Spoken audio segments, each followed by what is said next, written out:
I'm a project coordinator at VIDC, the Vienna Institute for International Dialogue and Cooperation, and I'm there responsible for the Arab region desk. And I'm very happy to welcome you all to our today's lecture on war and post-war orders in Iraq and Syria. My special welcome goes, of course, to our speakers of tonight, Haifa Zangana and Gehad Marei. Thank you both for coming.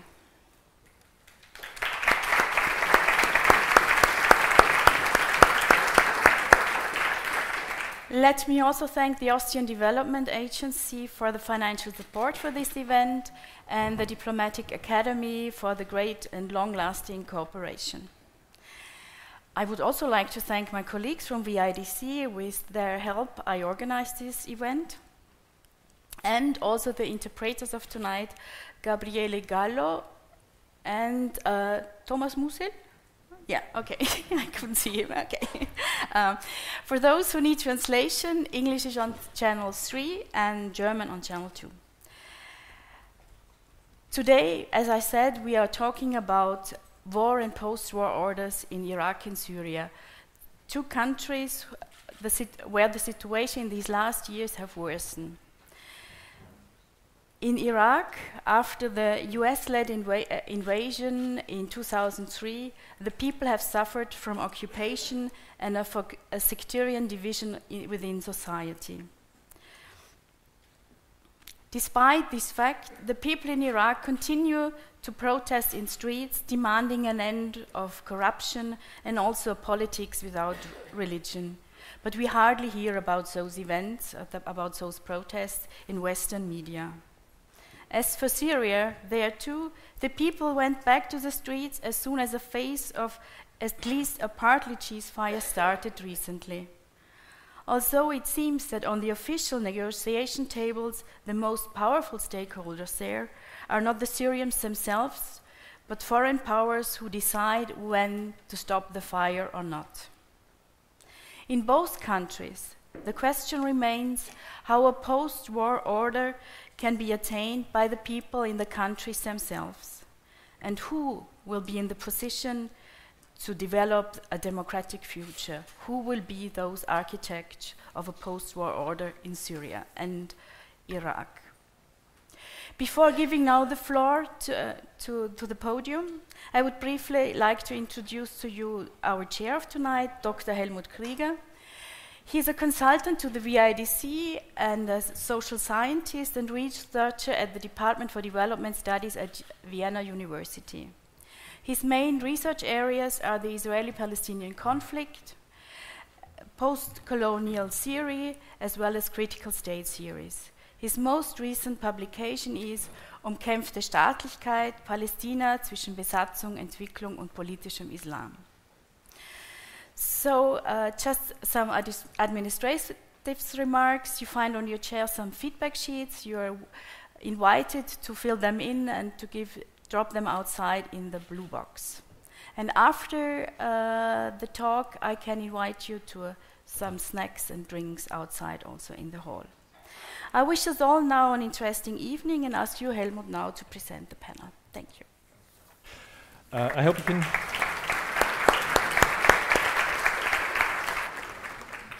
Thank you very much, Magda, and thanks a lot to the VIDC for facilitating this panel discussion. Ladies and gentlemen, thank you all for joining our event on war and post-war orders in Syria and Iraq. It's my distinct pleasure to chair this panel discussion, and we are very pleased to welcome Haifa Zangana and Fouad Gehad Marei. Yes, before I will introduce our two speakers, our two guests of tonight, I will come back to what Magda already mentioned in her introduction. That means despite the daily horror and despite the daily horror news coming out from Iraq and Syria, and despite the ongoing war and destruction in these two countries, one of the main questions we have for tonight is about the future and about possibilities or impossibilities of a democratic and inclusive political order in these two countries. In order to answer, or at least to deal with such a more than complex question, our two speakers will analyze some of the main, first of all, will analyze some of the main developments in these two countries over the last few years, especially starting from 2011 in the case of Syria and starting from the US invasion in Iraq in 2003. Yes, our two speakers, Haifa Zangana. Haifa is an Iraqi novelist, author, artist, political activist and former prisoner of Saddam Hussein's regime in the 1970s. She's best known for writing Women on a Journey between Baghdad and London. She's also a contributor to European and Arabic media outlets such as Al-Ahram Weekly, The Guardian, Red Pepper, and Al-Quds Al-Arabi, and is a founding member of the International Association of Contemporary Iraqi Studies, a co-founder of Tatamoon, Iraqi Women's Solidarity, and a member of the advisory board of the Brussels Tribunal on Iraq. One of her current projects focuses on encouraging women ex-detainees in Palestine and Tunisia to write about their experiences in prison.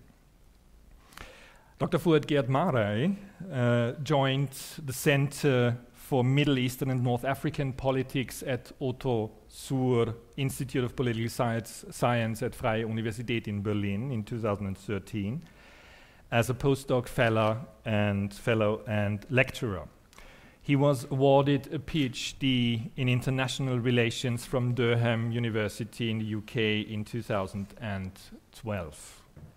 His research agenda focuses on state-society relations, globalization and development, Islamist religious activism in conflict and post-conflict societies, with a particular focus on Lebanon and Syria. A few months ago, I think at the end of 2015, beginning of 2016, he conducted a pilot study in Syrian refugee communities in Lebanon, assessing the situation of refugees in host communities and mapping actors involved in so-called crisis response plans. Prior to joining Freie Universität Berlin, Fouad was a conflict, transformation and stabilization consultant, focusing also on Syria, but this was a long time before me. Yes, last but not least, just a few words about the format of our event. Each panelist will speak for about 20 minutes, and then we will open the floor to questions and comments. Yes, so let's start our panel discussion with the situation in Iraq and the US invasion and current political developments. Haifa, please. No? I don't have to do anything? Okay. Right. Well, I read some of my presentation because, for one simple reason, if I'll just talk, I'll be very angry, and I don't want to subject you to my anger. So I'm in control while I'm reading. Usually, when I write my opinion pieces, I write them within 2 hours. Then I spend half a day trying to calm down, so the readers can understand what I'm talking about. Anyway, and thank you very much for inviting me. The US policy in Iraq has moved from direct occupation in 2003 to neo-colonial rule in 2011 after signing 2 agreements with the Iraqi government. The first one is a status of the forces which control, implement security relationship. And the second one, which is more important than the first one, is the strategic framework agreement. This agreement is not time-bound, and it is open-end, and it controls more or less every aspect of life in Iraq, from the political, economy, cultural, education, and security relationship. So they left behind this. What I'll deal with is I'll pass through quickly to the plight of Iraqis as a consequences of the occupation, and then I move on to focus on initiatives by Iraqis themselves in order to what they call a Save Iraq or Salvage Iraq, in addition to the presence, the US presence in Iraq at the moment, and what they are doing, what their numbers, how they are formatting their presence there. The most important factor, which is really as a consequences of the occupation, is the human cost. Iraqis paid very high cost. Many sources agree that the number of people being killed directly or indirectly are 1 million Iraqis we lost as a result. It's through the legacy of using depleted uranium and white phosphorus, through bombardment, dirty war, internal fighting fomented by the US, British, and other occupying power, in addition to ISIS, the Islamic State, or what we call Daesh in Iraq. Another 5 million Iraqis are IDPs, internally displaced at the moment, and refugees. So there is almost like a competition between Syria, Iraq, Palestinians, and all the whole area changed demographically now because of this problem. It is the human rights violation. Iraqis were promised before the occupation that they're going to enjoy democracy and human rights. The result is catastrophic for Iraqis, whether it is directly also by the American and the British forces. Abu Ghraib is one simple example of what's happened. The British competed with them, but also by Iraqis themselves who've been trained on human rights by the Americans and the British. And they almost like being given the green light because they can escape without no responsibility, none of them, none being charged whatsoever. So it's so every day brings fresh atrocities with an increase in execution style killings. Signifying, by the way, is we have more than 30 militias at the moment. Some people put it up to 45 militias, but I cannot really confirm that, but my own figure is 30 militias at the time, in addition to Iraqi security forces killing thousands of people. Academic and journalists have been assassinated. No one has been charged in Iraq. Detainees are often accused of being terrorists. And because under the Anti-Terror Act, something like 46 articles you can be condemned because of that. And the United Nations Human Rights Council described the number of Iraqis being executed weekly as a slaughterhouse. I'm quoting them, slaughterhouse, the high number. And we come only after China and Iran in the list of executions monthly. Corruption is absolutely in every single institute, every single corner of Iraq at the moment. It starts with the oil corruption, and one of the recent reports, which is in March 2016, it gives details on who is who corrupted. It was conducted by Fairfax Media and Huffington Post, and it's kind of described as a sustained campaign of looting in Iraq. I think due to the contracts being signed by the current Iraqi government, Iraqis have to pay. We almost left without oil. And Iraq relies 95% of its budget on oil. It is. And the corruption is starting from the deputy prime minister to the oil minister and beyond. So it's covering all aspects of producing institutions. Similar cases of corruption since 2003 became the norm regarding military contracts, construction contracts, medicines, and security systems. And it's all documented, like United Nations, other international organizations, they give 1 month after the other all these reports. I mean, the other aspect of it, which is really horrendous, because it is about the culture and heritage of Iraqi people. The American forces used our cultural sites as a basis. And if I'm quoting Zainab Bahrani, she's a professor of art history and archaeology at Columbia University.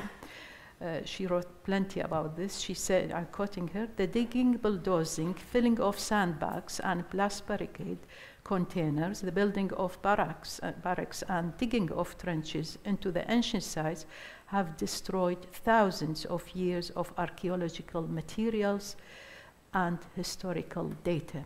The whole world know what the ISIS did in Iraq and what they did, especially in the northern city of Mosul, and we all know what happened in Syria.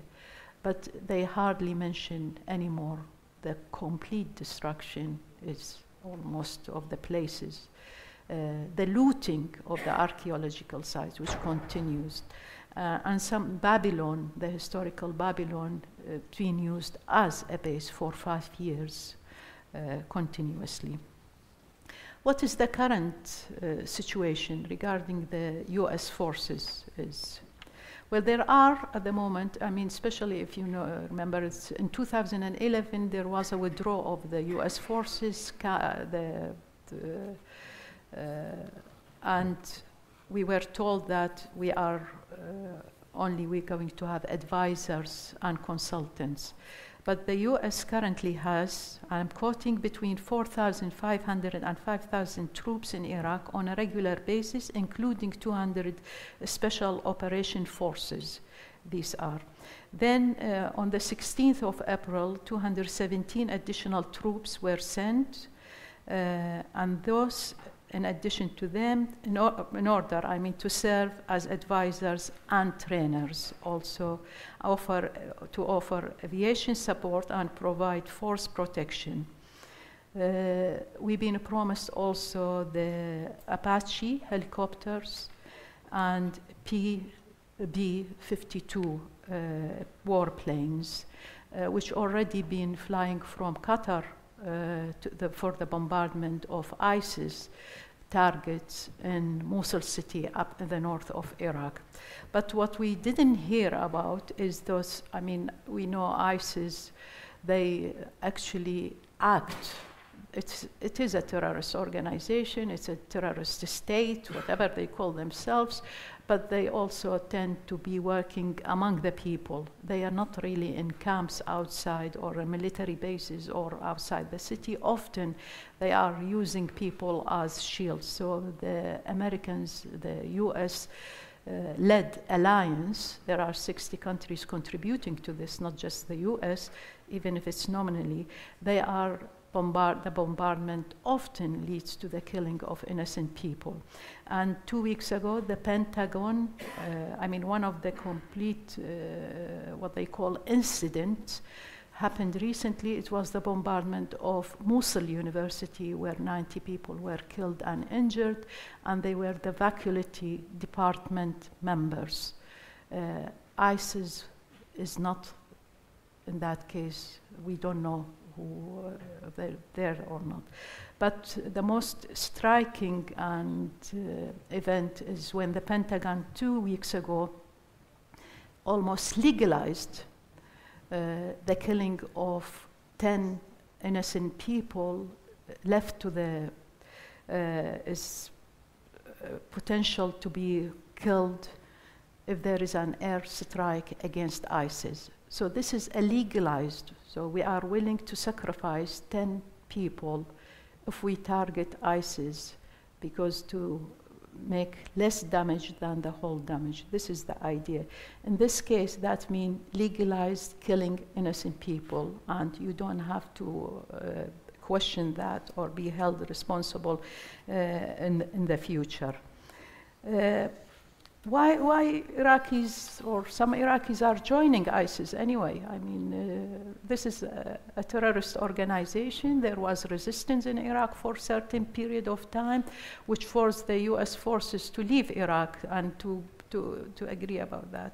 The whole thing is we didn't have Al-Qaeda or ISIS before 2003.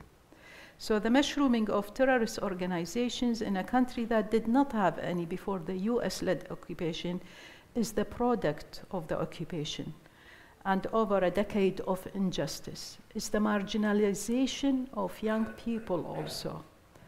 It is when you see that there is no justice and there is despair, and then you find your rescue in whatever the prospect of justice diminished. This pushed our young people to the verge of despair and madness. And despair hopes to see the new Iraq is diminishing as well. There is no promised new Iraq. They can't see it anymore. So despair is overtaking our youth souls, and we know very well from the Palestinian tragedy of occupation and injustice how volatile is despair when mixed with injustice, and how indiscriminate violence could be. So we're leading people to violence. Also, there is acute poverty due to corruption. Iraq is a very rich country, but acute poverty. There is the lack of education. I mean, people who were born like 13 years now, the occupation. So if they were 10 years old and they are displaced or with lack of occupation, so this is another reason. There is impunity for criminals, impunity for militias. They enjoy impunity from the law. And this is also making people feeling impotent, or young people at least, so they are. This is providing the best incubator for desperate young people to seek hope in death. Sadly, this is happening. Also, I mean, there are young people joining from Tunisia, which they suffer from the same thing. Iraqi people have not been just victims over the years. They also fought within the resistance to start with, and then more peacefully after 2011. Like we had 3 major waves of demonstrations and vigils. One in 2011, in connection with what's happened, the uprising in Tunisia and in Egypt. The first day of the demonstration in Tahrir Square, which is, it seemed like we have Tahrir Square in every Arab country, in the center almost. 29 people were killed the first day of the demonstration. They've been shot at by airstrike, and it's carried on from there. Then in Anbar, in the west of Iraq, another huge vigil which lasted for over 8 months in 2015. 2012, 2015, and now it's back again in the streets of Baghdad. So people are really not just sitting and being victimized. They are trying to do everything possible in order to establish what they've been striving all over the years, over decades and decades, under the oppression of the previous regime and all. They want genuine democracy. They want genuine human rights, equal citizenship, and all the stuff. What I would like to show, and there are almost 9 initiatives now. I summarized it very quickly among Iraqis. What they call the salvage or to save Iraq. Those 9 initiatives, the main difference between them is either they are a group of people, parties, or individuals who are either with the political process initiated and established by the occupation or against it. So this is one of the main difference between them, because you might think, well, why don't they unite all of them and then we have a solution for the future of Iraq? Well, this is the establishment of the quota system, the sectarian divide and all of it, which puts some people within the camp of, with the occupier, they call it, or collaborators with the occupation, and the other camp which they were being and still are anti-occupation and anti-dealing with anything to do with the political process established by the occupation. So this is the main reason. The second reason is there is a division between secular and religious groups, and we will see that. So it is either outside the political process or within the political process, and we have in the middle couple of, how do I do this thing? This it is. Okay, outside the current. There are 1, 2, 3, 4, 5. Okay. The first one, and I mean because it's rather with Arabic names, with the Association of Muslim Scholars in Iraq. This is they used to be anti-occupation. They even had a brigade, the 20th Revolution Brigade, which fought military against the US forces in Iraq, and they are still refusing to work with any body who was involved with the occupation or within the political process. The second one, again, is a religious one, but this is a recent thing which happened like a month ago, this initiative. And this one is more lenient, and they want to work with some of the MPs who are calling for reforms, because we have something like 90 members of the parliament who are demanding now, they are on strike within the parliament, sitting in and refusing to attend, calling for reforms within the political process. So this is a group of people who are willing, and it's a religious group of people. I know them personally, both the first and the second. There is obviously the Ba'ath Party, the previous regime. They have other initiatives which they adamant that anything happened after the occupations has to be absolutely demolished. Nothing to agree about. Then there is the Patriotic Initiative. This is Arab nationalist and secular, and they have a full program. It's absolutely, I mean, with the minute little details of how to change, what's happening, but they're calling mainly upon the United Nations and the Security Council to interfere and deal with the situation. Mainly, I mean, all of these, the second one within the current Iraqi political process, a Sadr trend, which is religious, the civil current, which is civil society initiative, the Reform Front, this is the one which I told you about, the members of the parliaments who are themselves on against the current government, and they calling for reforms, and the last one. All of them, they agree about we need an Iraq which is anti-sectarian, without sectarianism, no sectarian quota, reform on the issue of corruption. We want unified Iraq, because there are so many talks and plans and maps being drawn about dividing Iraq into 3 divisions, the Sunni, Shiites, and Kurds. So it is a unified Iraq for all of them, independent completely. The other issue which differentiates between is the relationship with Iran. Do we agree about the presence of Iran, or we don't agree about Iran? Do we attack them, or we don't? How about the militias? What is it going to happen about those militias? This is it. But the general feeling also about the whole situation now, that there is going to have a change. There is going to be a change.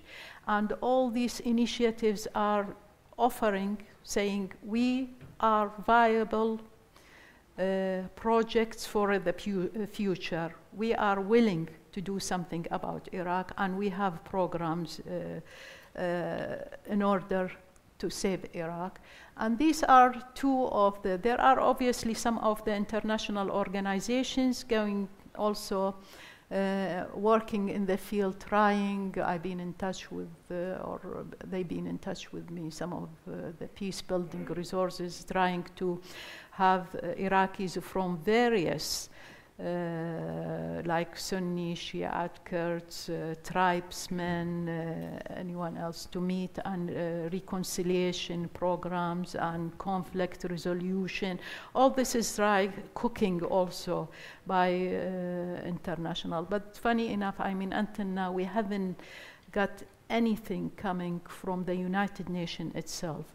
There are meetings, undercover meetings, secret meetings with the US administration, some of them with the UK, but not as openly as is happening in Syria regarding the internationalization of the project. The way I see it is that they all need to sit down among themselves and resolve it. Without it, we cannot save Iraq, really, because the division prospect is strong there, and some of the Iraqi political parties within the political process, they are calling for that. Some of the Sunni political parties or the Shiite, because they are saying this is the only way we can, and some of them thinking Iraq has been glued together by force, and it's about time we unglue it. So they think this is what was their idea. This is it. So I think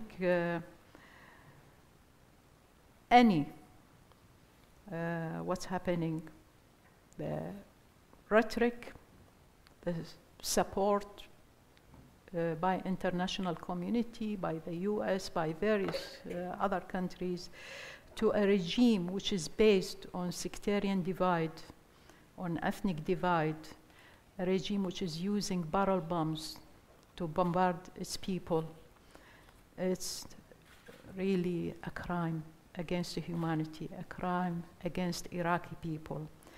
And the last 13 years have proved the total failure of US policy in Iraq, and the world is not safer than what it used to be before the invasion. Thank you very much.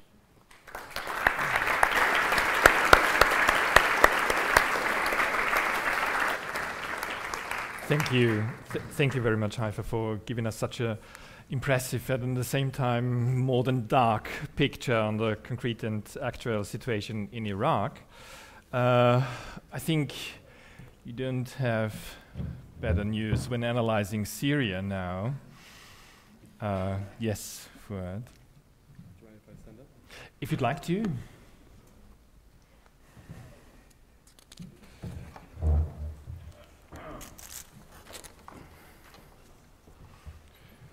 Yes, thank you. So my trick to calm myself down and to not be too angry is to stand up. That's to hide my own anger. Thank you. Okay, so I'll start off by, well, first of all, thank you very much for the invitation and for the large and very, very interesting audience. I'm looking forward to the Q&A more than the talk, actually. I'm going to start off with where you left us off, actually. The situation in Syria poses a very different set of questions. We don't have 9 initiatives, or we don't have a set of initiatives or a set of actors to pinpoint straight away and analyze. Perhaps because it is a conflict situation as opposed to a post-conflict situation. Perhaps not. And this actually kind of gives me a lot more energy in working with Syria, because I prefer to look at the unclear actors. I will be disappointed a lot of you who will be hoping to hear more about ISIS or Jabhat al-Nusra or the regime or any of the, obvious actors. We can discuss that in Q&A, but I think the actors that I would like to speak about, and I love the title you chose for us today, Architects of the Future. The architects I would like to speak about are ones that go unnoticed, ones that are far below our radar.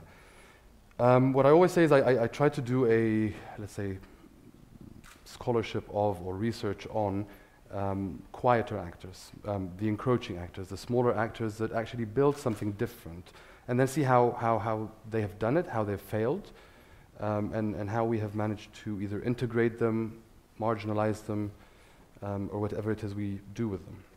So I think here I'm not raising a question of regime stability, I'm not raising a question of ISIS, but I'm actually looking at the subversive groups, subversive groups and actors, even sometimes just subversive practices, which continue to incrementally eat away at our body of knowledge, at what we know about Syria and what we know about the future of Syria, or in that case, of course, any other context. I think this viewpoint allows me to try to understand better, allows me to try to present something hopefully novel, but at the same time, I am not here to predict. I'm merely here to try and give us something to work with, something to help us understand.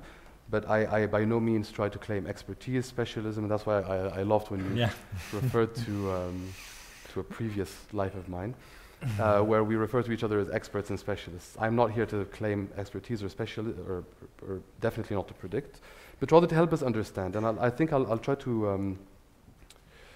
So the first thing I'm trying to do in my presentation is to try to shift the focus onto what some people have called the ordinary people. I'll try to look at how ordinary people can or have tried to be the architects of their own futures. And in doing so, I try to remove some of the reductionism, the fact that the arguments that things will not change, these people cannot do it themselves. We need big meetings in Geneva and elsewhere to discuss their future.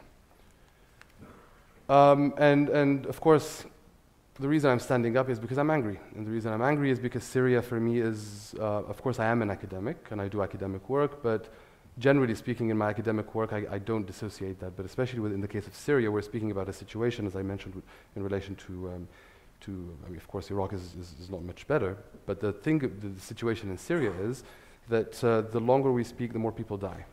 So I think there's more acute, and I'll get back to this when we speak, when I'm concluding, the nature of the protracted conflict and the way we're dealing with it is very critical.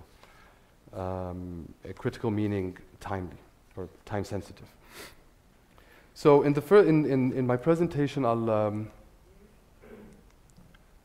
very quickly look at these at certain actors that have tried to present themselves as architects of the future. I will question whether they can be considered, as they have considered themselves, nuclei for a post-war order, as they have presented themselves. And then I will see why they, at least until 2003, and I did two phases of research, and I'll tell you about this in a second, but why did they shrink to death? Why did they disappear? Why did the actors that I encountered up until 2013, why they disappeared? And I'll try to extrapolate some lessons out of that, and to avoid being too gloomy, I'm going to fast forward to a more current phase of my research, which you alluded to earlier, the so-called refugee crisis. Are there more opportunities today to rectify what has been happening up until 2013, or is it too late? And I'll try to not be gloomy. So very briefly, just to let you know where all of this comes from, the field work that I conducted, or the work that I conducted on Syria up until 2013, took places in various different governorates around Syria. Especially though Aleppo, city and countryside. And more recently I conducted field work both in some of the Syrian refugee camps on the Syria-Turkey borders, but more specifically or more broadly in the Bekaa Valley and the West Bekaa area of eastern Lebanon. Okay, so moving on to so just before I start speaking about these actors, it is very important for me to note that, or to make some remarks regarding administration, civilian administration in Syria today, or at least, well, I would say until today. One very important issue to mention is we keep speaking about ISIS, we keep speaking about lawlessness, insurgencies, rebels. It is very important to note that state administrations continue to function in not only areas under the Syrian regime control, but also in a lot of other areas under rebel control. Syrian state meaning administrations. Everything from bureaucracy to police, they still do continue to function in a lot of areas. Alongside, of course, non-state and local community actors. Now, with the protracted nature of the conflict, other actors emerged. LCCs, local councils, local administrative councils, and other forms of self-management, self-help. And these are the kinds of actors that I will focus on today. Actors that emerged from below, actors that emerged from within local communities in an attempt to fill in a gap that was created by regime withdrawal or state withdrawal. So I'll be looking at the emergence, or I extrapolate my findings from my examinations or from my studies of the emergence and the evolution of, and the self-gestation, the self-evolution of these insurgent structures, which of course dispel both some academic accounts but also the regime's own accounts that the Syrian people cannot do it themselves. Now, an important point here to mention is I insist on using the word insurgency. I don't use the word opposition. I don't use the word rebel. I insist on using the word insurgency, and I use it here in a very, as much as possible, in a linguistic meaning. Meaning, it is, I call them insurgents because they do not necessarily have to be anti-regime. They do not necessarily have to be pro-regime either. And a very important point for me that in the actors that I have chosen to understand is that they're not ideologically driven. Some may be ideologically motivated, indeed, but they are not ideologically driven. They were born out of a material need, a necessity. They may be left, they may be right, they may be Islamist, they may be secular, they may be whatever it is that motivates them, but the most important aspect here is that they emerge and evolve out of a material need to manage a certain crisis, to fill in a certain gap. So,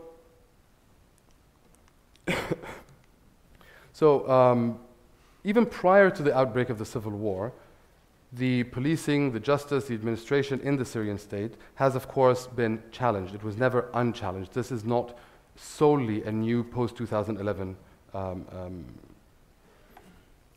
incident. In fact, notorious for their human rights violations, overly bureaucratic procedures, rampant corruptions, and simply brute violence against citizens, citizens have oftentimes avoided police stations, avoided official law enforcement agencies, resorted to non-state arbitration, resorted to informal procedures, communal courts, communal mechanisms to resolve conflicts and disputes. These channels did not only develop in spite of the state, but sometimes the state itself fostered their development prior to 2011. I say this because I'm trying to say that these actors that I'm referring to are not without precedent. They're not without an insurgent infrastructure. There is something that predates the conflict itself.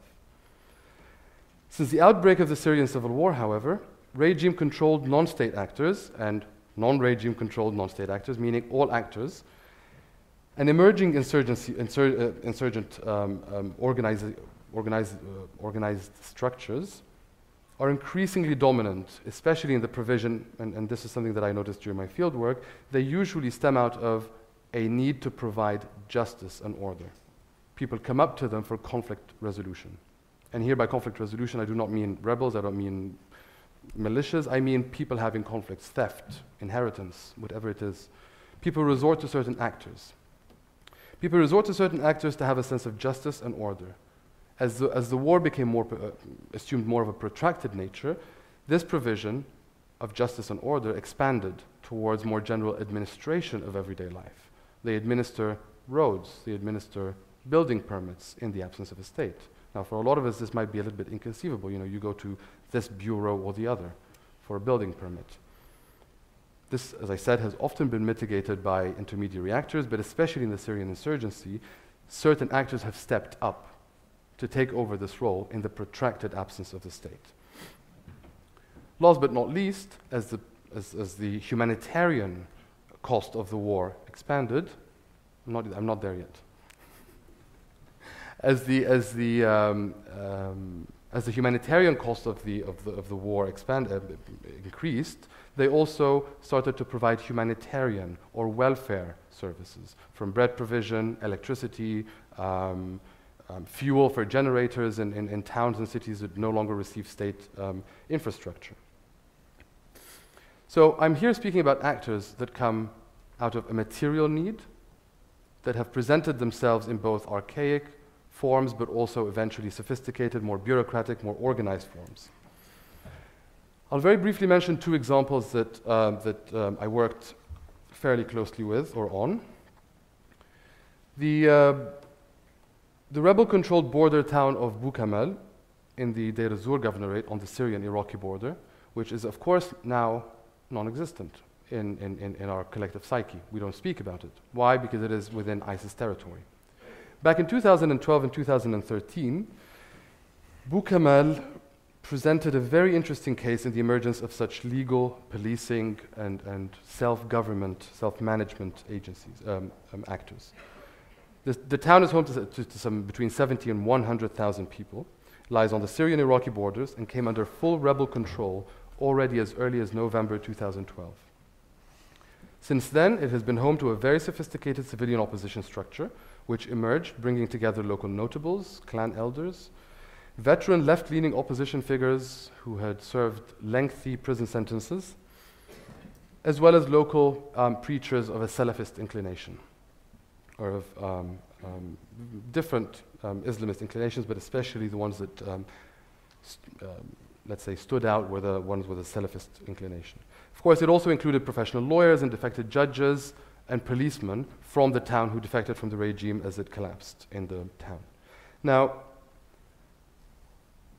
for almost 7 months, they ran the show in Boukamal. They controlled the borders with Iraq. They allowed refugees in and out. They managed the town. I had very lengthy conversations with members of this council and what they provided, and the key word that I heard from them and learned from them was that they saw themselves as a nucleus of what post-war Iraq should look like. They imagined, and they literally used, and that's why I love the title that you use, Architects of the Future. They didn't use the word architects.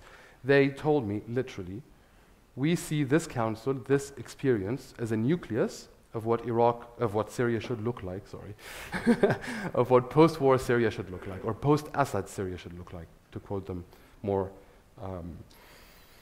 So this is one example that I always bring up because I think it was very vivid. I think perhaps because of the very strong presence of veteran left-wing or left-leaning opposition figures. This was not, however, the only case. Most LCCs and LACs that I've dealt with have expressed similar opinions. In several localities from Daraa to Deir ez-Zor, even in the border towns, the very heavily contested border towns on the Lebanese border, Al-Qusayr and others, activists mention, and members of LCCs and LACs mentioned the same thing. So Al-Rastan and Al-Qusayr, even before regime forces withdrew, because the regime forces held on to these towns to the very last minute due to their strategic and geopolitical location, they insisted to build a governing structure before they were to enter the town and so-called liberate it from the regime. Now, what I try to show here is that people were trying to initiate organized structures, archaic structures, you name it. Now, before moving on, I'll move away from the small peripheral towns and I'll take us to Aleppo, very briefly. Aleppo being the country's second biggest city, the symbolic capital of the uprising or the insurgency or what have you, because it is the biggest city and the earliest city from which the regime withdrew. But unlike Deir ez-Zor, Daraa, and others, the rebels who so-called liberated the city in July 2012 did not emerge from within the city, or at least did not emerge from within its social fabric. Aleppo, which was home to a large, wealthy, and fairly conservative bourgeoisie, considered loyal to the regime, or at least as academics refer to them, in bed with the regime, especially post-Hafez al-Assad, they were unwelcoming of the anti-Assad protests, at least during the early months of the Syrian uprising. It was not until July 2012 that Aleppo became the scene of major confrontations between armed rebel groups and the Syrian state, the Syrian army. These confrontations happened predominantly in the countryside, in the towns of Rif Halab, the governorate of Halab, as opposed to the city itself. However, by the third quarter of the... See, now this time you should have reminded me, because this time I forgot. So, the liberators were seen as outsiders. They descended upon the city, people would tell you in Aleppo, or at least at the time. They descended upon the city from the countryside. They came from outside of its social fabric. The work that or my experience with opinions in Halab is that civilians in Halab, whether pro or against the regime, made a very clear distinction between their political stance and the rebels who control arms and control the city. The rebels, implicitly or explicitly, the civilians implicitly or explicitly said or expressed the sentiment that their city was actually overrun by outsiders who showed and demonstrated a deep hatred to the city. Now, this of course allowed them to blame the undisciplined fighters from the countryside, quote unquote, and even calling them terrorists, for the looting and the plundering of the city, for the devastation that its medieval markets and its industrial quarter in particular witnessed. The liberation of Aleppo itself became a contested narrative. Is it a liberation or is it not? Where am I getting with this? What concerns me here is that the regime forces withdrawal from the city was not seen or was not an outcome of an organic, grassroots, popular uprising involving a local community. Instead, a quick schism developed between the civilian inhabitants of the city and its liberators. This gap manifests itself in a very uneasy relationship between the rebels' military victory and deficient development of grassroots insurgency. Unlike the other towns that I spoke about, where activists locally developed structures either before the regime withdrew or after the regime withdrew, Aleppo was a place where initiatives had to be done not only to fill in the gap in the state authority, but also to limit the rebels themselves, to limit rebel excesses.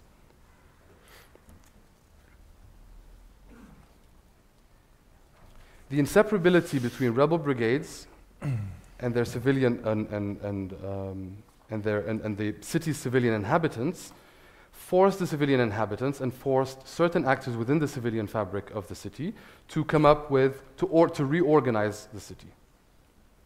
Now, to do so, a number of localized, atomized actors, but especially Salafi preachers from the city's very vibrant Islamist community at the time, before the uprising, as well as legal practitioners and defecting regime officials, once again came together. This time, however, they were faced not only by the regime itself, but also by the rebels. They came to govern a civilian society, to govern a humanitarian situation, to govern civilian needs, to meet civilian needs, in spite of both the Syrian state, but also rebel forces. Now, one very important example from Halab and its countryside is what came to be known as Al-Hay'a Al-Shar'iyya. Al-Hay'a Al-Shar'iyya is a customary court, again, started off as a dispute, as an arbitration court, eventually provided more services than this, administration and welfare. But oddly enough, translated into English, it was translated into Sharia courts, as opposed to customary courts. Now, of course, it did lean heavily upon religious convictions and the religious convictions of its members. But what stands out here very interestingly is how certain people, certain media, certain actors decided to normatively construct what was going on the ground. Now, this reflected, of course, not just in our media here and wherever we're living, in Berlin or Austria or England. What is very important is the other actors involved in the Syrian civil war. Be it, of course, we have the regime, we have, and I'll get to this in a second, but we have the regime, we have the Islamic State, but we also have the NGOs that work in the conflict, and the development agencies, and the foreign embassies, and the neighboring countries. And I'll hold that thought for a second. Now, in addition to these atomized actors, the multiplicity of overlapping and atomized courts also forced some actors to collect together. And in Aleppo in particular, I will not discuss this in further detail, but I'm happy to answer questions with this. It prompted a number of these atomized actors to come up with what came to be known as the United Judicial Council. The United Judicial Council refused the idea of having very small, localized, atomized LCCs and LACs, local administration councils. Instead, they decided on a very concrete, sophisticated, and very hierarchical structure led by Islamist-leaning forces from the city to construct what they called a shadow government. Once again, they used the word nucleus. They decided that their structure would be elected, would have a constitution. They even adopted an internationally recognized Sharia-based legal system and decided that this was the nucleus of what they thought would be post-Assad Syria. So we have various different actors, but one common denominator here is that they all presented themselves as a self-fulfilling vision of what Syria should look like, of what the future of Syria should look like. Now, this was up until 2013. Where are these actors today? We have 5? 5 minutes. That's it. Good. I think I'll need less. So where are these actors today? These actors have been undermined completely. Some of them, like the UJC and all the other actors I researched until 2003 in Aleppo, are no longer there. One, of course, they have been undermined by the wielders of brute power, those militias and rebel factions in the city that did not allow them to exist. That can be understood. The regime itself, as a state, is naturally and understandably inclined to diminishing the power and the space within which insurgents work. That too can be understandable. Now we have ISIS as a state-building endeavor, as a project that attempts to build a state that also has its own vision of what Syria should look like post-Assad. And finally, the unwillingness, in my opinion, one of the reasons they shrank to death, is the unwillingness of the international community to work with or to support most insurgent actors in Syria. Now this here, I'm happy to discuss in more detail in Q&A, but here I'll single out a couple of reasons for which I think the international community, or my experience has taught me that the international community is unwilling to work with most insurgent actors in Syria. One of which is a very normative bias. If any actor is based on any clan structure, tribal structure, has any left-leaning convictions, has any Islamist-leaning convictions, they're not eligible to any form of capacity-building trainings, workshops, funding, you name it. The second of which is very logistical and very pragmatic. The way the aid industry works, the way the international community works, is through legal, formal, transparent structures, none of which exist in the case of grassroots movements, none of which exist in this case. So what is the result? The result is that up until 2013, we were left with no real in-country architects for Syria's future. They were sidelined. They were sidelined completely until they were unable to deliver and unable to endure the course of the civil war. Instead, we have other actors that we've been dealing with to no real result for the last 2-3 years. Now, if we fast forward to today, and I promised I would leave us on a question more than anything else, and that's where I end. Is it gloomy? Are they gone? Is that it? Are these architects or these actors gone? That means we've wasted the chance, we've lost the chance? No. My personal opinion is that the so-called refugee crisis, and I do not here mean refugee crisis in Europe, but rather the refugee crisis in Syria and around Syria, is actually offering us a very important opportunity. Just like we have failed, both as neighboring countries, as international community, we have failed to understand the powers and the potentials within grassroots activism and grassroots actors in Syria up until 2003. Today, refugee populations in neighboring countries harbor and foster such actors as well. And actually, we are dealing with them. And by we, I mean neighboring countries, I mean the European Union, I mean individual European states. There is, and the United Nations, and we'll get to this, I think, in discussion later on, there is an interaction and there is an engagement with actors and actors that present themselves as architects of the future in Syria within the refugee population. How will we deal with them? How will we act with them? Will we repeat will we once again repeat a normative bias and sideline them, or will that change? Try to rush very quickly. Thank you very much. Thank you.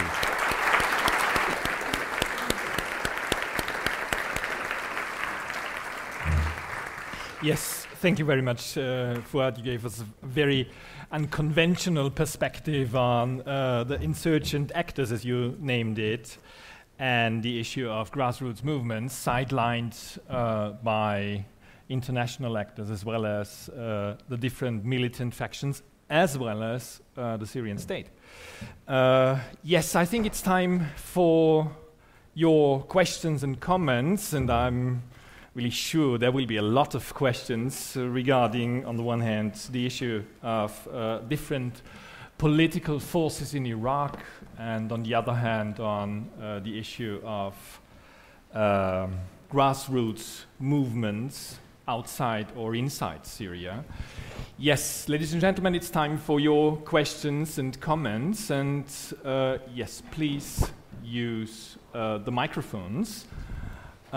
Yes, please. I think, yes, we have 50 minutes left, so enough time to discuss a lot of questions.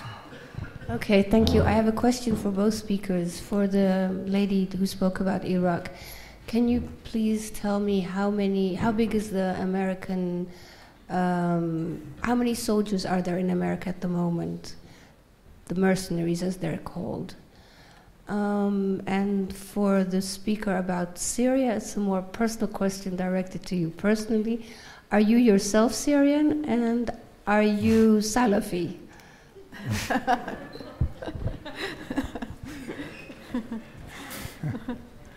So, I think we will collect different questions. Next ones. Yes, maybe the gentleman over there.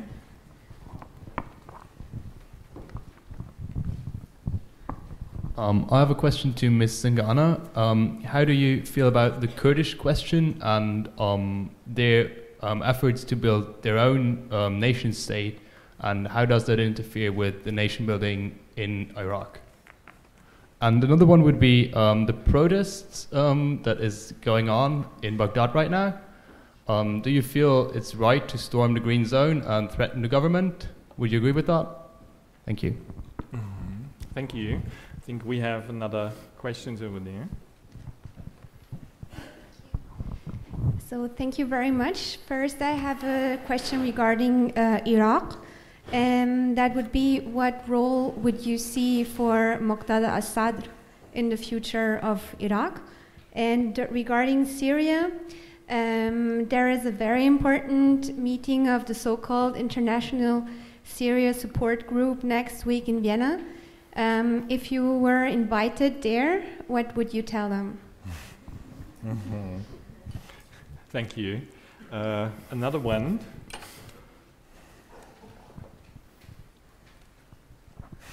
Thank you.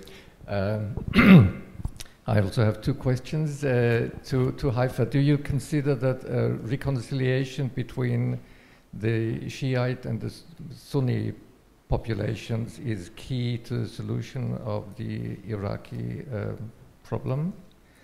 And for Fouad, you did not speak about refugees in Europe. I want to speak about refugees in Europe. Do you consider that our countries should work with them in order to prepare or to further peace initiatives? And do you think that these people could serve as hinges in the future for a privileged relationship between our countries and their countries? Do you think that many of them will return, or most of them will stay here? Mm-hmm. Thank you. Gentleman here. Thank you. Congratulations for the big and young audience and for the representative from Iraq and Syria. You have still to answer the question if you had really. But my question is, beyond the national borders, as the Kurdish, I don't know how you call them now, nation builders are trying in northern Syria, southern Turkey, northern Iraq, to build an alternative, not based on former national boundaries. Thank you. So, a last one, a gentleman over there. Because we have already a lot of questions and a lot of more than complex ones. It's a short question, but I'm hoping for a long answer. What is the essential differences, or what are the essential differences between the type of administration you witnessed in Syria, from these groups you described, and the type of administration we can see when it comes to ISIS? Leaving aside the question of mass human rights violations, no doubt about that, but when it comes to quasi-state administration, are there essential differences, or are they more or less similar when it comes to acting as if they were a state in administering their territory? Thank you. Thank you very much. So, we have a lot of questions about Iraq and Syria as well. Yeah. Haifa, do you like to start? Yeah, okay. The number of US forces is, as I mentioned, these are by the 4,500 to 5,000 troops in Iraq, they say. I mean, there are 200 of special forces as well. And as you know, in Iraq, there is one of the biggest embassies in the world in the green zone, well protected. Funny enough, I mean, recently when the storming of the parliament took place, is the spokesman of the alliance, the commander of the alliance forces, the US, he distanced himself from the parliament, and he said, we are not here to protect MPs, Iraqi MPs. We are here to protect our own interests, our own employees in the embassy. Mercenaries, we don't know the exact figures, or I mean, previously, before the 2011, before the withdrawal of the troops, we used to know the private security, contractors and all, but no exact figures at the moment. That doesn't mean they don't exist, but we don't know them. The Kurdish question and nation building, it's been like almost since the 90s. I mean, the Kurdistan region is a no-fly zone. It's been safe haven and well protected since then. I mean, the Kurdish people been struggling for a long time for independence, since 1958, 1959. And they went through ups and downs over the year. In 1974, there was the agreement with Saddam's regime, the Ba'ath regime, and I think I am Kurdish myself, so we got quite a lot of rights at that time. We even managed to get the Kurdish language to be taught in all schools as a second language. We had the libraries, we had the unions of writers together, and a lot of this. But the war started again, and agreements different and all. So, but also we must not really dismiss the differences between the two political parties ruling Kurdistan regions. There is a huge gap between the two political parties. At one point, there was like civil war among them. 5,000 people were killed, or more or less. And one of the leaders, Barzani, who is the president of the region, he asked for help from Saddam himself to attack the Taliban. So it's a very slow process, and they're facing the same, more or less, the same problems they face the rest of Iraq, which is corruption. Corruption is huge again. Billionaires are growing from nowhere, and there is this struggle, the class struggle. The gap between the poor and the rich is growing by the minute. And now they found themselves relying in their budget on the central government in Baghdad. And this is almost the lifeline. They can cut it whenever they like, or they can supply it according to their whims. There isn't actually a state building. There isn't development even. They were relying on the oil money and also on the trafficking of the oil money during that. So there are no development or project, national project, nothing. Industry is not there. It's very unstable on all levels.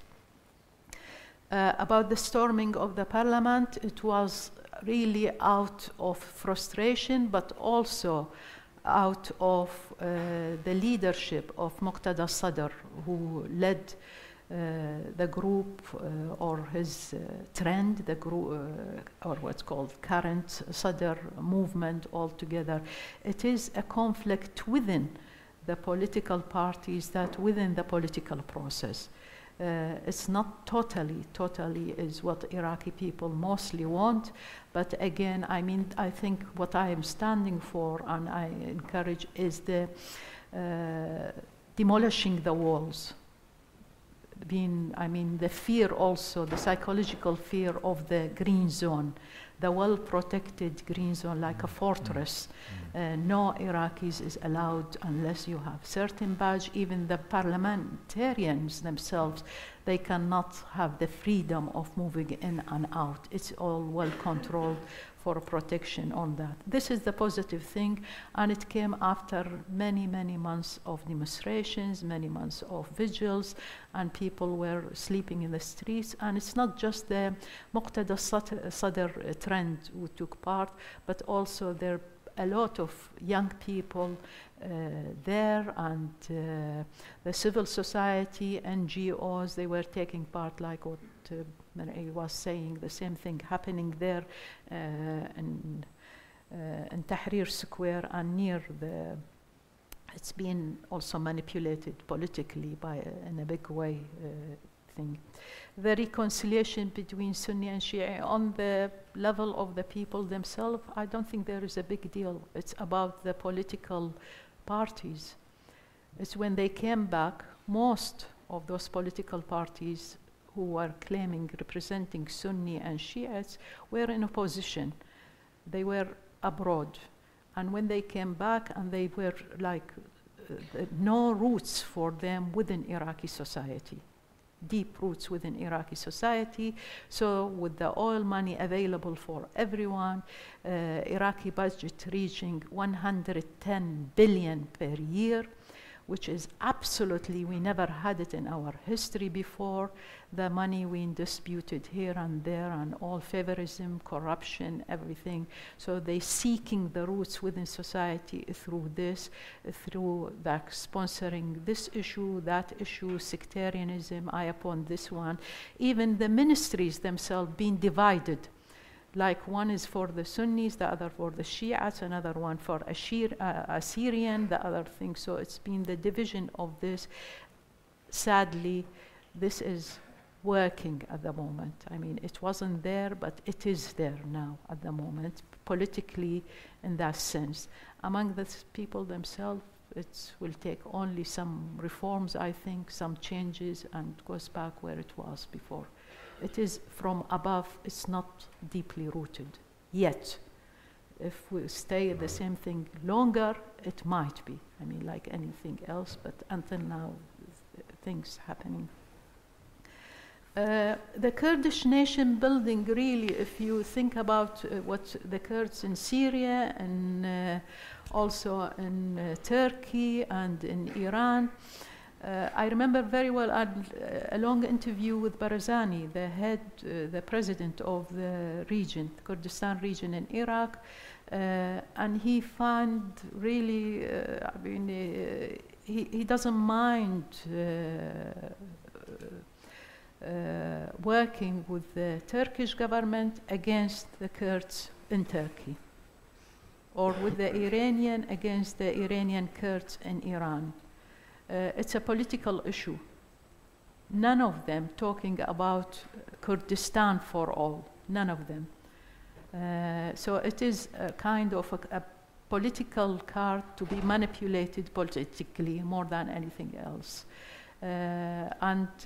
It's extremely unclear at the moment if there is any future on that line. Especially, I mean, we know that Turkey is very, very highly opponent to the Kurdish question, and Iran is the same thing. Probably Iraq is the only place for them. My own feeling is I think if we have an Iraq, a real democratic Iraq, where Iraq is enjoying citizenship, there is no point in being separated from Iraq. So a federal government as it is now, it will be sufficient for us.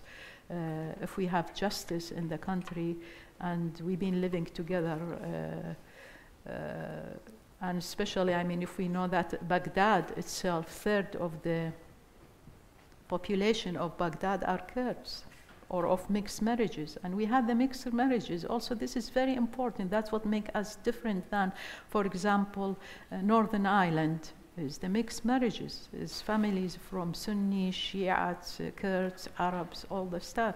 I mean, my father is Kurdish, my mother is Arabic, my grandparents from Karbala. It's what can we do? Who do you divide who and what is the thing?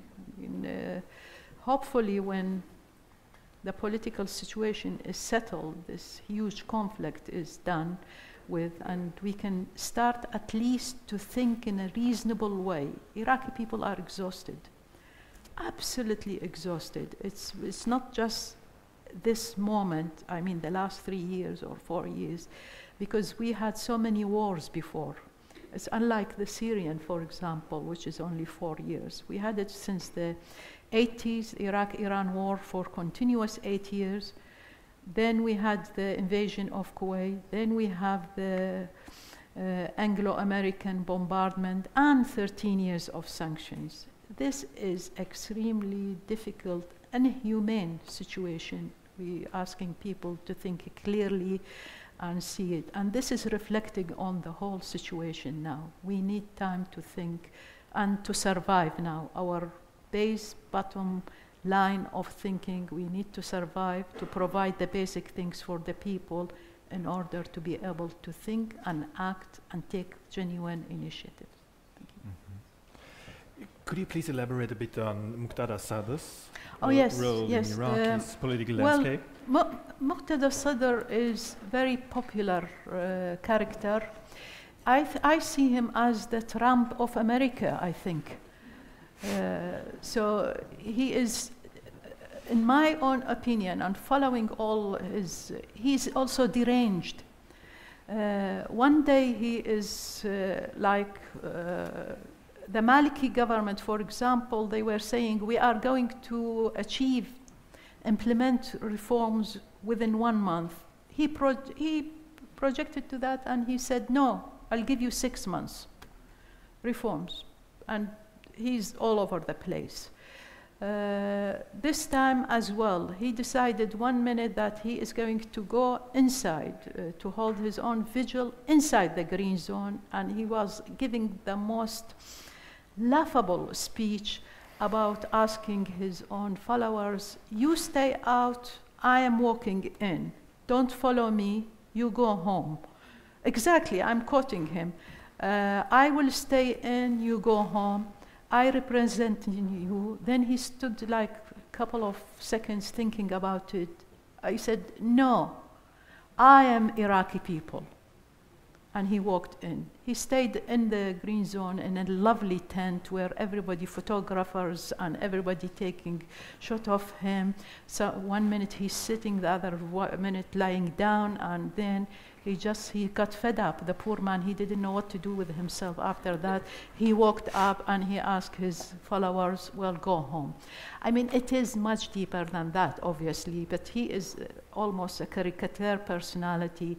But he voices in his clear moments, every man and woman got clear insights, probably. he represents the poorest of the poor when they are angry, when they are upset, when they start swearing, when they lose everything. And he has a political party. He has 44 MPs within the parliament. Most of them very well spoken, and they can manipulate politics and everything. And he is one of the few Shiite political parties who are not with Iran. The rest of them are sponsored and supported and funding their militias by Iran. He is the only one who is not. So there is, he claims, or this is represented as he is an Arab Shiite, while the rest are the Iranian Shiites. So there is a difference between them, and this is very messy. And he receives a lot of threats about people want to get rid of him, other militias. So this is, I mean, it's very confusing, I admit. I look at him and I wonder, do I laugh, do I cry, or is that what Iraq producing? Don't we have something better? Don't we deserve something better in the end? Thank you.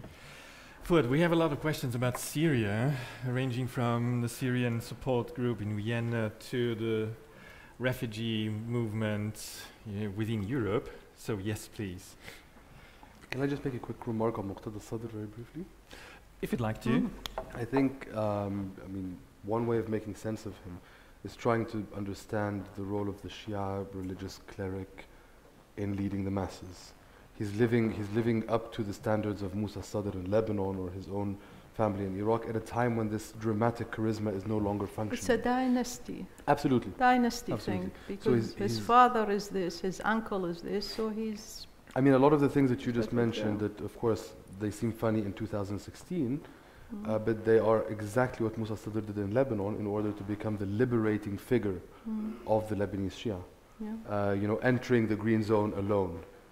Musa Sadr did the same. Yeah. He entered the downtown Beirut as the first Shia to occupy downtown Beirut in the name of the people, and fasted there until he was listened to. Also seeking martyrdom. Of course, this whole idea. The Shiite thought is to be a martyr. Yeah. This is playing with that role as a martyr. So it's something, in my mind, it's something similar to suicide bombers, or it's kind of you seeking martyrdom and death. The whole idea of you know, achieving martyrdom on behalf of the community, but I think, of course, nowadays it seems absolutely ludicrous, and as you say, funny. Anyhow, I would just the first two questions about myself. Who asked them? Sorry. Well, thank you for doing this. I like to always know who the author is, who the speaker is. No, and no. So both your questions, no. I am not Syrian. And I never thought of myself as Salafi. Absolutely not, but... Damn it. No, so in short, to answer your question, no. I think the question comes from, why do I always focus on Salafist leaning this, Salafist leaning that? That's the point, yeah. And exactly. So to engage with the implicit question, it is because, aside from the very ideological left-leaning few figures in Syria, back when I was doing conflict management companies or consultancies and research, it was a no-go. It was a normative no-go. Anyone with this ideological inclination, they said, is someone we do not deal with. And therefore it became even more annoying for me. Why are they being singled out if people are seeking them, if people are going to them? Not because they're Salafi, because the Syrian people in Aleppo didn't care if he was Salafi or Shia for all they cared. But because he had a social standing, he had social capital, he had prestige in the city. Prestige also, by the way, created by the fact that he was one of the, or the particular figures that come to my mind, were allowed by the regime to receive certain funding, to preach in the official mosques of the state. So they built a reputation in the city, so that when the state disappeared, people resorted to them. And so for me, it was very unsettling to see that people have entrusted someone to fill in a gap, and then we as NGOs, or we as foreign embassies, or we as journalists, or we as researchers decide that these people are bad. We do not give them money, we do not write about them. So I think this is where my personal annoyance comes, not because I have a beard, which actually... what would I tell the Syria support meeting? I think I mean, this is precisely, in a nutshell, what my whole work tries to do. Look beyond your comfort zone. Stop looking for the Syrian opposition in Turkish hotels in Istanbul. Stop looking for the ones that speak English, French, and whatever else. Stop looking for the ones that have bank accounts that we can transfer money to, because this is the way we work. Start looking for who has on-the-ground legitimacy, who has on-the-ground impact. And if there is one or two logistical hurdles and bureaucratic hurdles, resolve those. But don't sideline a whole set of actors just because either you don't like their ideology, or you don't like the way they look, or they simply just don't fill in your bureaucratic checklists. Because I think a lot of actors were simply sidelined because we couldn't reach them, we couldn't send them, I don't know, whatever it is we needed to send them. The two big questions. The question from the back, what is the difference between the examples I tried to refer to and ISIS statecraft? I think one major difference is, my personal contention is that ISIS is born out of an ideological conviction and expands on that, or comes out of an ideological conviction that there needs to be a state, it needs to look a certain way. And then, having said that, ISIS is very actively reacting to local contexts. So when ISIS is in Deir ez-Zor, it is different than ISIS in Raqqa, it is different than ISIS in some other context. It adapts to social contexts, which I think is one of the major reasons for which ISIS has been so successful. But it continues to be born out of an ideological conviction. It is trying to achieve an ideological goal, even if by adapting to local contexts. The examples that I was referring to may have been motivated by ideology in some place or another, but they were not born out of an ideological conviction. They were born from within local communities to meet a material need of these local communities. So it's a difference between ISIS arriving in my town and telling me, oh, you need this, let me see how I can provide it, and us getting together and saying, this is what we need, and this is how we achieve it. So it's almost like arriving versus being produced from within. Shall I take the follow-up? Short follow-up, or you're the chair, so you will allow just a minute, please, because we have another question about refugees and the refugees. Yeah. We'll come back to you. Okay. With the refugees, the reason I said I'm speaking mostly of refugees not in Europe, I have a very uneasy... This is a question that really puts me in the corner. First of all, the whole refugee crisis in Europe, in my personal opinion, says more about Europe than about the refugee crisis. Numerically, empirically, in all sorts and forms, there is... I mean, numerically, Europe today is receiving far less than it received in the 90s from the Balkans. Greece is receiving a quarter today of what it received during the Balkan Wars. So I think calling it a crisis, making a says a lot about Europe itself and the way Europe is currently situated. So that's one issue. The other issue is that if you look at the sociology of refugees in Lebanon or in Turkey versus refugees here, and this is really trying to tread very carefully. Of course, we should work with any refugee willing to work, and they should have freedom of movement, and they should be. But the idea, first of all, the normative idea or the positivist idea that we should indoctrinate, or that they should become carriers of something that we have, I have a big problem with. So I have a big problem that we know what should happen in Syria, and therefore we should kind of work with the refugees to make sure that this reaches. The other point is that the refugees in neighboring countries, be it Lebanon, be it Turkey, they have a lot of, they're in one way you might even want to consider them IDPs. They're displaced from one village to another locality that is very close. They conceive and perceive of the idea of going back very soon. They're trying to organize themselves in the camps and the so-called settlements in Lebanon and Syria, and Turkey in certain ways to sustain their existence in these hostile environments, but they assume that they're going back. They assume that they're going back in 6 months, in 1 year. They thought they were going back 2 years ago. And I think this sense of urgency and also geographical proximity means that they are dealing with themselves, as I started at the very beginning, as a temporary situation. And so they're adapting and adopting certain structures which they would be much more likely to take back with them. And so I think I hate to use this word, but there's some form of, they're making out of themselves an incubator for what may be in the future of Syria. Whereas here, the way Europe accepts and doesn't accept refugees, the selection process, the way they're broken down into different areas of Europe, it already creates head figures. And here I fear that we get into another Afghanistan situation, or another Iraq situation, where we have, big shot human rights advocates and women rights advocates, which is fantastic, but then we hinge all our hopes on that. And we don't know if they're going to go back or not, and I don't think they should be forced to go back at any point at all. And if they do go back, I think it's a little bit. I'm uneasy to assume that they will take something from here and go do it there.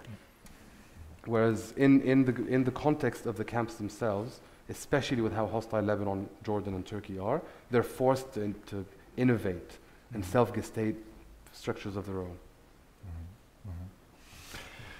Thank you. I was trying to to break down this more than complex question. So I think we have another round of questions and comments. Maybe the colleague wants to elaborate a bit on the relation between local coordination committees in Syria and Daesh. Well, the introduction was longer than the question now. Do they also entertain, as we know that ISIS, they entertain prison systems, they even think about issuing their own currency, police patrolling the streets and all that.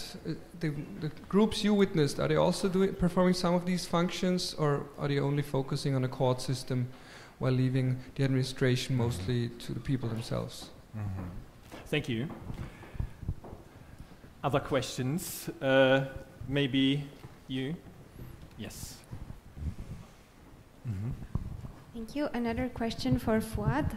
I was wondering if you know how Assad is perceived by the local population in Syria, since you have spent so much time with, on the countryside or in small cities.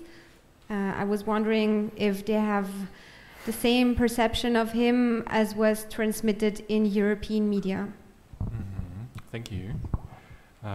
Yes, I think I'd like to raise another one. Thank you. I have a question to Fouad. You said one should not sideline the people from the grassroots in the camps in Jordan and Turkey and in Lebanon. As far as I know, there are many women in these camps. And as far as I can see, those are sidelined, even though we all know that women in situations of post-war or post-conflict situations can be real peacemaker, peace builder, because they find together and make compromises which are necessary, much easier than the male. So what's your point of view on that? Thank you very much. I think the gentleman over there, yeah.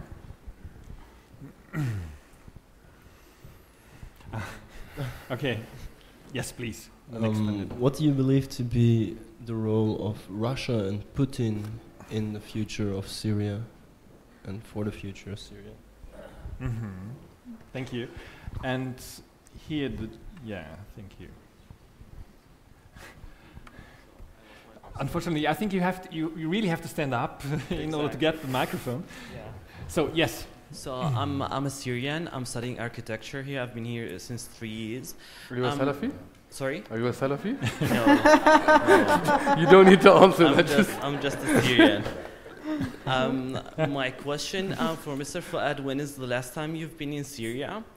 And the second question for the organizers, I felt kind of left out also in this conversation or in this discussion, because with all respect for Mr. Fouad, but there's also there's no Syrian person who's representing or who's saying his own opinion about Syria, because we hear every day about Syria in the news, and it's like everyone is talking about Syria, but like what is the Syrian opinion about Syria or about the architects of Syria?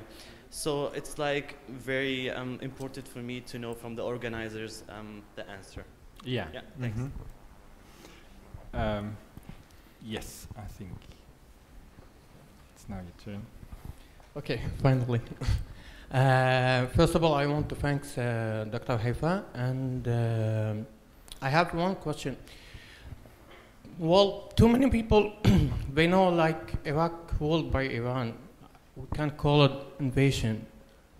Too many politics Iraqi, they don't take own decision without ask Iran. Too many militias, they take their support and training in Iraq also, and in Iran also. And we can see that every day in the media, in the news. So how do you think how we can end this? Thank you. Thank you. So I think the last two questions. Yes, gentleman over there. Mine is just a comment, because you just used that word refugee crisis. And that word refugee crisis has been used since the beginning of last year. Refugee crisis. I'm not a linguist, but I will try to define what the word crisis means. The word crisis means an event that will bring a negative implication. First, a person fleeing from danger does not bring danger. It's fleeing from danger. So it's not a crisis. This person is running away from danger. The crisis is back there. Yeah. And secondly, I would like to maybe, I don't know how to seek that information, but the impacts of the war in Syria to the political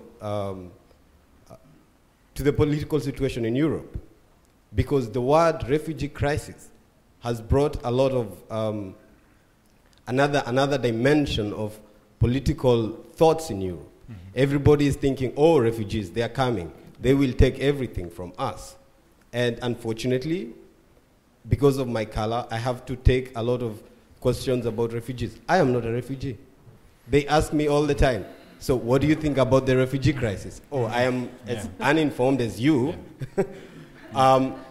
The people have, we have seen in the last polls in Austria, for example, the people out of fear, they are going to choose, they chose something that in the 1940s would have been a taboo to talk about. Now the scenario has changed. The people have started to think we have to protect ourselves instead of we have to protect these people. Mm. And so that is why I am against the word crisis, because it's not a crisis. You cannot, we can have financial crisis in Spain, but we cannot have a crisis because people are fleeing from danger. Yeah. The crisis is where they are fleeing from. Mm. Thank you. Thank you. Yes, thank you. I think we had a last one. Okay, yes, please. I have a question to Haifa. You say that we feel kind of like a change in the future in Iraq. Do you see a bright change? Because after what you said about the Trump of Iraq, I think this is not the bright future that I could imagine for my country. So yeah, thank you so much. Mm-hmm. Thank you. Do you like to add one question? Yes, yes, it is. Let's be a bit flexible. Thank you. I was very much interested in finding solutions and ideas how to find solutions to the two conflicts. They have been going on for too long, and we are discussing, we are analyzing, we are putting blame on all sorts of actors, and I think that doesn't help us. There are too many actors. There is even a proliferation of actors. People who pretend they are important, They tell us they are important, so we believe them because they tell us something, and there we have another actor. So for both speakers, my question would be, how can we get this proliferation of actors under control? In addition, you have a proliferation of outside intervention. So the conflicts are getting more and more complicated to solve, it seems.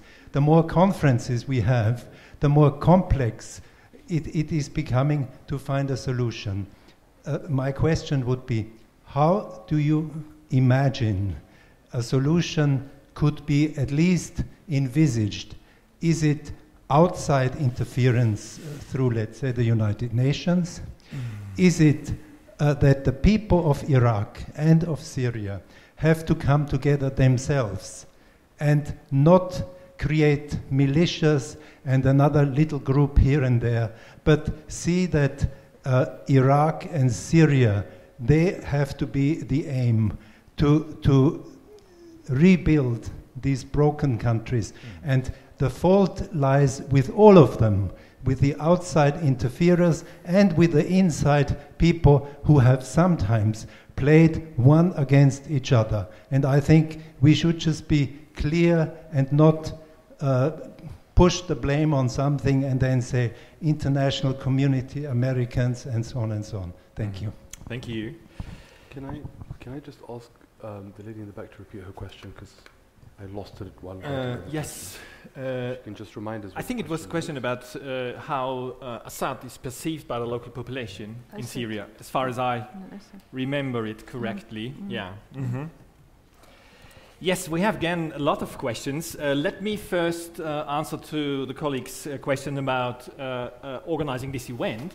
We had already an event on Syria, I think it was in late 2014, and had invited colleagues from Syria, Syrian activists, as well as scholars on the one hand, and on the other hand, for sure, we tried to invite some more scholars and activists from Syria, but unfortunately they had to withdraw from this event. So I'm very sorry for that, but nevertheless, when we will organize the next discussions on Syria, we'll definitely invite Syrians too, for sure. Haifa, yes. Do you like to answer these different questions on Iraq? Yeah, it's Iran's role is a big role in Iraq, and it turned Iraq is like a battlefield to settle scores also between the United States and Iran, especially during the negotiating on the nuclear program. So who is the stronger, who is the weakest, who is... Also there is the view of Iran that nowadays Iraq is almost part of it. So they have the freedom of movement, they have also the funding of the militias there. And they're relying, as from 1979, on exporting the Islamic revolution. It's the idea of there are the majority, the Shiites in Iraq, so in Iran as well. So it is the expanding of this, both of them, the power. And obviously, I mean, most of our religious clerics and authority, they studied the exchange of studying between the two countries, between Iraq and Iran. The dispute, the huge problem also, it was from the Iraq-Iranian war since then. So it's there is a deep feeling of anger, of revenge between the two countries. It's more or less, and there was no real reconciliation, there was no real understanding of how those feelings can be looked at between the two people. And the occupation came and it became more complicated and more complicated. Iran and Iraqis, both sides lost thousands of young people in both countries. But funny enough, I mean, last week I heard Khamenei, Ayatollah Khamenei, is saying that no foreigners tolerated when they interfere in Iraq, which reminds me with exact the statement issued by Rumsfeld after the occupation of Iraq. And he said, we cannot tolerate foreign interference in Iraq. So both countries, they see Iraq as theirs, and anyone else foreign shouldn't interfere. So it's kind of how do we end this situation? It's by finding a solution for the whole country, Iraq. I mean, whether it is the occupiers, Iranians or Americans or Saudi Arabia or whatever country is there trying to interfere. I mean, there is sovereignty for a country which should be protected. If we have a state, should be acting upon that and protect, but we don't have it. We have a failed state for the time being. It's been by admission of all people working in the field. A bright future and change for Iraq, despite the fact we're having Trump, I think yes, we do. You do. How? I think it's our responsibility to feel hope and to work on that. And some of us working on that, working on getting together, working on having clear aim and how people live together. We know that. We only, I mean, 13 years ago, we were like this. So we still have the generation carrying in our memory this kind of living where there wasn't Sunni, Shiites, all the division of Iraq, or drawing maps, colorful maps of different divisions in Iraq. So hope is what we have to work on. And practical points as well. Hope and dreams in the air, no points, but we have to entwine both of them and work. Many of the initiatives, which I didn't have the time to elaborate on, they're calling for, first of all, is we need to have a government in transition for 2 years. Get rid of this corrupt system altogether, because all of them are involved, one way or another, all those politicians who are in there. So we need a technocrat, what they call, independent, not just technocrat, because they themselves, they say we are technocrats. And so they have to be independent outside those political parties who've been involved in this whole process, have it for 2 years, and then call for another election. An election which is supervised by the United Nations. Is the United Nations, I've been speaking to Dennis Holliday, who was ex-envoy in Iraq on behalf of the United Nations. I've been speaking to Hans von Sponing, and they don't have great, really, trust in the United Nations to interfere in any country without damaging that country. So there is something, question mark about that, but I think we got to the point, I feel, is beggars are not choosers. And we need an international entity to work with us on this. But also, I believe in Iraqi people themselves, I believe in Syrian people themselves, I believe in people in America, Britain, and the West. Because without them, without all of us working together, and by respecting international law, I think the main issue is when rogue states do what they like without accountability and defying international law. This is my main issue about the interference or the war of aggression on Iraq, and why I always hold the United States responsible. Because it's become clear, it's been by the admission of even The United States itself, it was an occupation. It was a war of aggression. So that shouldn't have happened. And what's happening now is consequences of that. If we have the admissions of those countries that this is what's happening and this, I assure you things will be okay in all these countries. But this is not going to happen. So we say we're relying on the people themselves. These countries in Europe and America, democracy, unlike us, is being subjected to dictatorships and wars. And yes, we are not really exactly the best of the people. Yes, we have our differences, but who isn't? I mean, what country in the world hasn't got problems? But that does not justify occupying that country at all.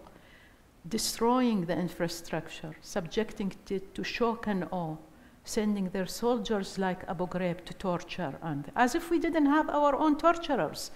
We have, I'm sorry, we have our local ones, and we had them. We fought them. We don't need to export. And they used the most fantastic techniques, like rap music to torture people, like all very advanced ways of things. So I think this could be one way of looking at it. And yes, thank you. Thank you. Fouad,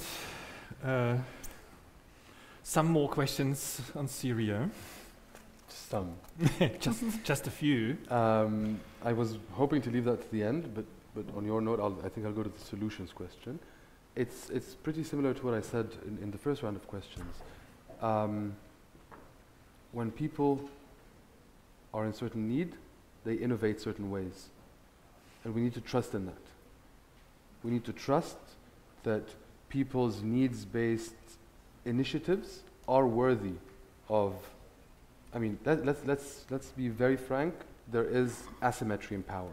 There's asymmetry in money, there's asymmetry in weapons.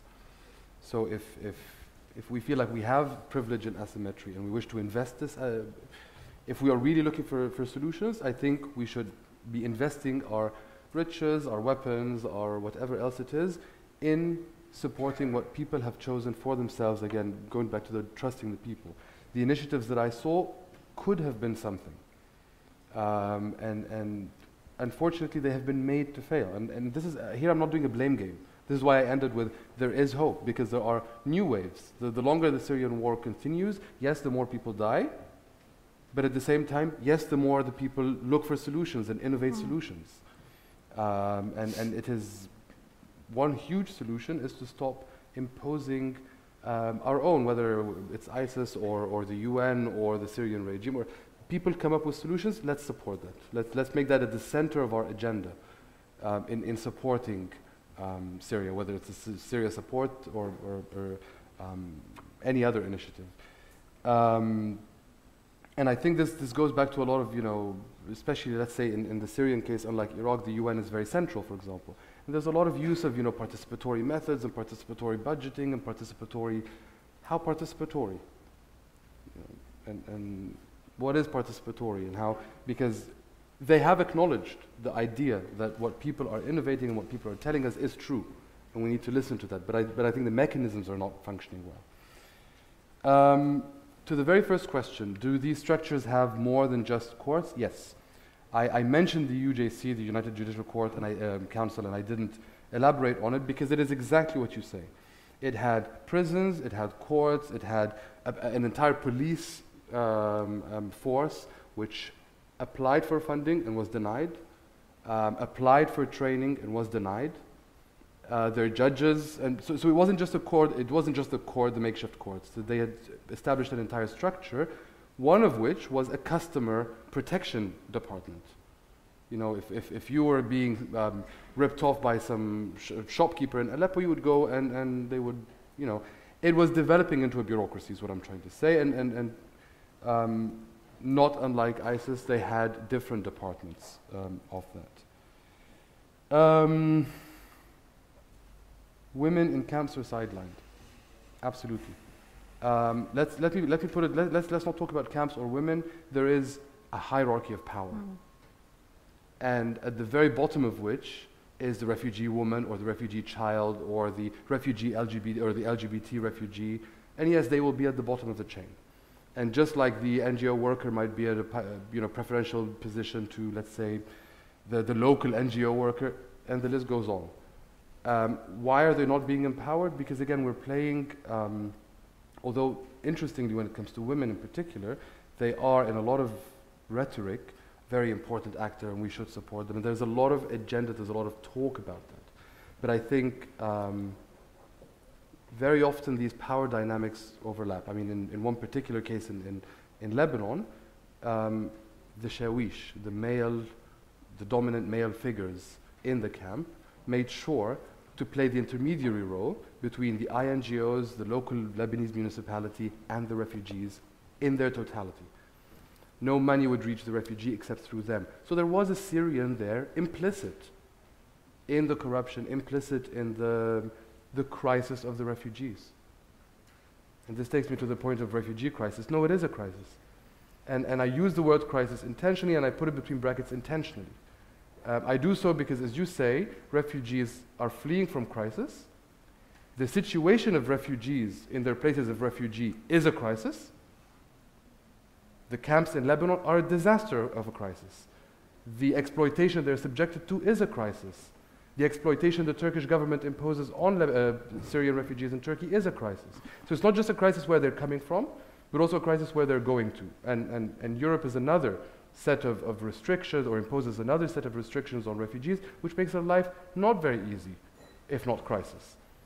So I am actually very, and I thank you very much for mentioning that, because what I was trying to do by putting it between inverted commas, and this is perhaps a very English linguistic thing, is to try to turn the tables around. It is a refugee crisis, but it's not Europe's refugee crisis. And that's why I started off saying Europe received more refugees during the Balkan Wars than today, and yet it was not called a refugee crisis. So it says more about how we're perceiving things. I see it as a crisis because of the situation they're in, where they come from and where they go. So I think I'm subversively using crisis differently. One last comment, and then I'm done. With the Syrian opinion on Syria,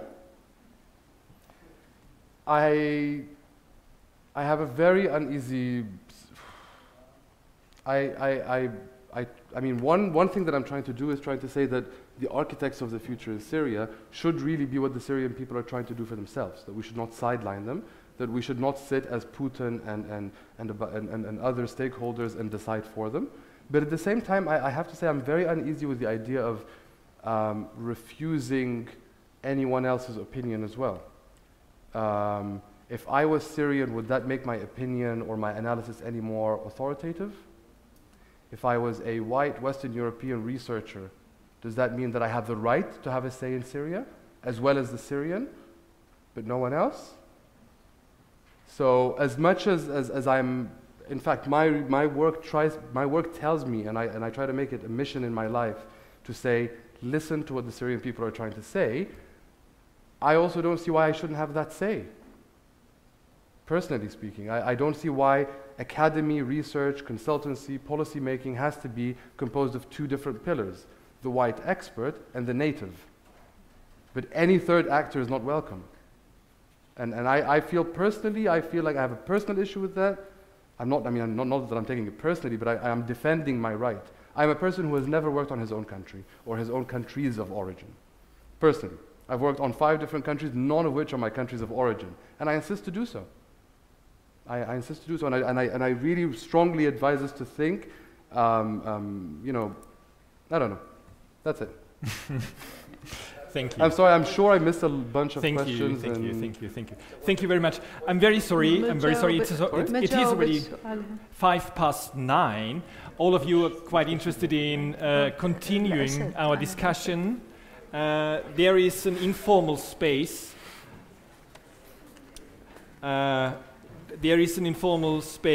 I think, in the next room, where already snacks are prepared. So I think our 2 speakers will be keen on answering your questions. So thank you very much for a wonderful. Thank you.